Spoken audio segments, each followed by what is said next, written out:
Nah, kami ini semua bersukarela menandatangani untuk di Kedai Pitaloka jadi wamen. Kami hormati pimpinan dan anggota Komisi 13 DPR RI, yang kami hormati Menteri Imigrasi Pemasyarakatan, Dirjen Imigrasi, Dirjen Pemasyarakatan, dan seluruh jajaran Kementerian IMIPAS beserta hadirin yang hadir. Izinkan kami menanggapi apa yang telah disampaikan dari paparan Saudara Menteri Imigrasi Pemasyarakatan terkait dua hal. Pertama adalah terkait keimigrasian.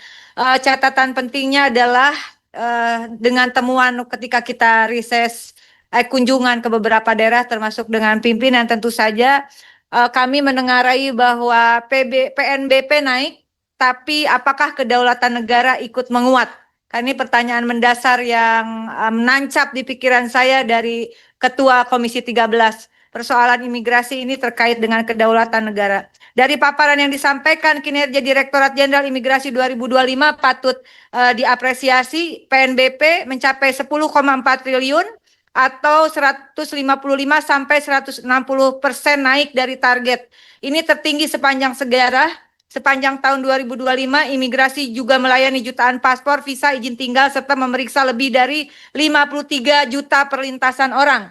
Namun demikian, dari kasus terakhir yang kemarin cukup membuat kita shock secara nasional, bahwa keberhasilan tersebut tidak boleh hanya diukur dari besarnya penerimaan negara atau banyaknya dokumen yang diterbitkan. Fungsi utama Direktorat Jenderal Imigrasi adalah menjaga kedaulatan negara, melindungi WNI, mengawasi WNA, serta mencegah TPPO, TPPU, penyelundupan manusia, narkotika, dan kejahatan transnasional.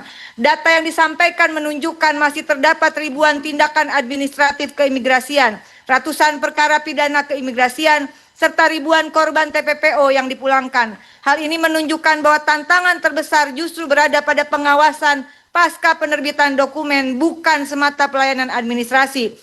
Persoalan mendasarnya berdasarkan kajian konstitusional yang kami lakukan cukup mendalam. Belum terintegrasinya data keimigrasian dalam satu data Indonesia dan satu sistem pemerintahan digital. Data imigrasi belum sepenuhnya terhubung secara real time dengan Kemendagri atau Adminduk, Bappenas, Kementerian Ketenagakerjaan, BPJS Kesehatan dan Ketenagakerjaan, Kementerian Keuangan khususnya DJP dan Bea Cukai, ATR BPN, DKPM, PPATK, Polri, BIN, dan BSSN, serta pemerintah daerah hingga Kementerian Haji dan Umroh. Akibatnya negara belum memiliki satu ekosistem pengawasan yang mampu mendeteksi penyalahgunaan visa, ITAS, KITAS, perusahaan cangkang, investasi fiktif, TKA ilegal maupun penguatan aset oleh WNA secara dini.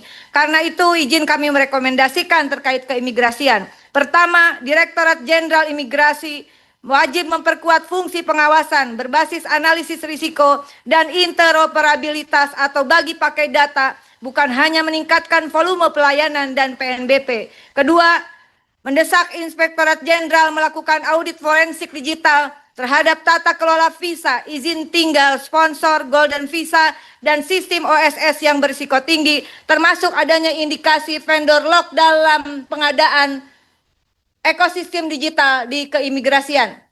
Ketiga adalah Pusat Data dan Teknologi Informasi segera membangun integrasi penuh dengan satu data Indonesia dan sistem pemerintahan digital, karenanya diperlukan komunikasi bersama kementerian lain. Keempat, Kementerian Imigrasi dan Pemasyarakatan mohon segera mengajukan rancangan peraturan pemerintah tentang sistem tata kelola keimigrasian nasional terintegrasi sebagai dasar hukum integrasi data, koordinasi lintas kementerian lembaga, penguatan pengawasan WNA, pelindungan WNI, dan pencegahan korupsi, serta kejahatan lintas negara. Bapak Ibu yang kami hormati, keberhasilan imigrasi tidak boleh hanya diukur dari berapa triliun rupiah PNBP yang diperoleh, tetapi dari seberapa kuat negara mengetahui, mengawasi, dan mengendalikan siapa yang masuk, tinggal, bekerja, berusaha, dan keluar dari wilayah Indonesia demi menjaga kedaulatan negara kesatuan Republik Indonesia.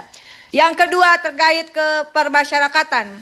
Reformasi pemasyarakatan mohon jangan berhenti pada digitalisasi administrasi. Dari paparan yang telah disampaikan, pemasyarakatan Indonesia menghadapi persoalan struktural yang tidak dapat terselesaikan hanya dengan membangun lapas baru atau membuat aplikasi digital.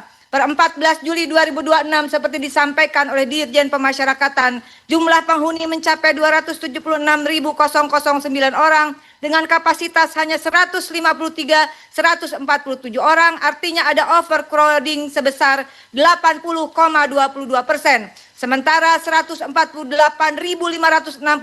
orang atau ekivalen dengan 53,8% merupakan pelaku tindak pidana narkotika. Fakta ini menunjukkan bahwa krisis pemasyarakatan bukan semata persoal hunian, melainkan lemahnya tata kelola sistem pemidanaan, pelayanan kesehatan, rehabilitasi dan reintegrasi sosial.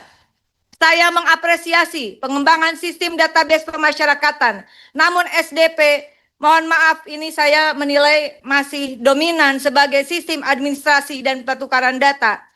Transformasi digital baru akan bermakna, pimpinan dan juga dari Kementerian IMIPAS, apabila SDP dikembangkan menjadi pemerintahan digital pemasyarakatan yang terintegrasi dalam satu data Indonesia sehingga mampu menjadi dasar pengambilan keputusan secara real time, mengurangi overcrowding, mempercepat hak warga binaan, mengintegrasi layanan kesehatan dan perlindungan sosial, serta memperkuat pengawasan berbasis data. Izin kami merekomendasikan pertama, pemerintah dalam hal ini Kementerian IMIPAS segera dapat menerbitkan peraturan pemerintah yang terintegrasi, Pak, jangan dipisah-pisah, Pak. Saya sudah pelajari ini RPP-nya izin pimpinan, itu belum terintegrasi dan masih di dalam perspektif Kementerian Hukum dan HAM. Ya.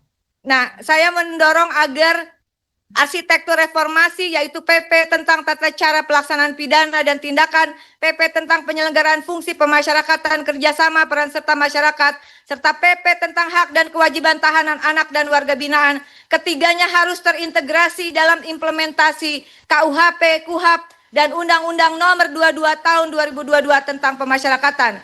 Kedua, mengembangkan SDP menjadi platform pemerintahan digital pemasyarakatan nasional yang terintegrasi dengan Mahkamah Agung, Kepolisian, Kejaksaan, Dukcapil, Kementerian Kesehatan, Kementerian Sosial, BPJS Kesehatan, pemerintah daerah, dan Satu Data Indonesia. Yang terakhir, menjadikan data digital sebagai dasar kebijakan nasional untuk mengurangi overcrowding, memperkuat layanan kesehatan, rehabilitasi narkotika, pembimbingan kemasyarakatan dan reintegrasi sosial melalui dashboard nasional yang dapat diawasi secara berkala oleh Komisi 13 DPR RI. Demikian yang dapat kami sampaikan. Terima kasih. Wassalamualaikum warahmatullahi wabarakatuh. Pak Menteri, kursi wamen masih kosong ya? Masih ya? Kalau kami semua Komisi 13 merekomendasikan Bu RDP, Bu Rike Diah Pitaloka ngisi kursi wamen.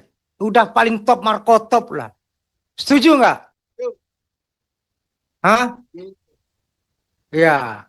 Jadi nanti kami semua, kalau dulu Pak Mafirion pernah minta kami bertanda tangan untuk Yuldi menjadi dirjen.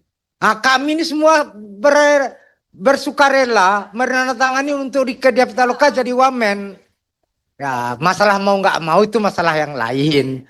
Tapi kami rekomendasikan dulu lah. Nah.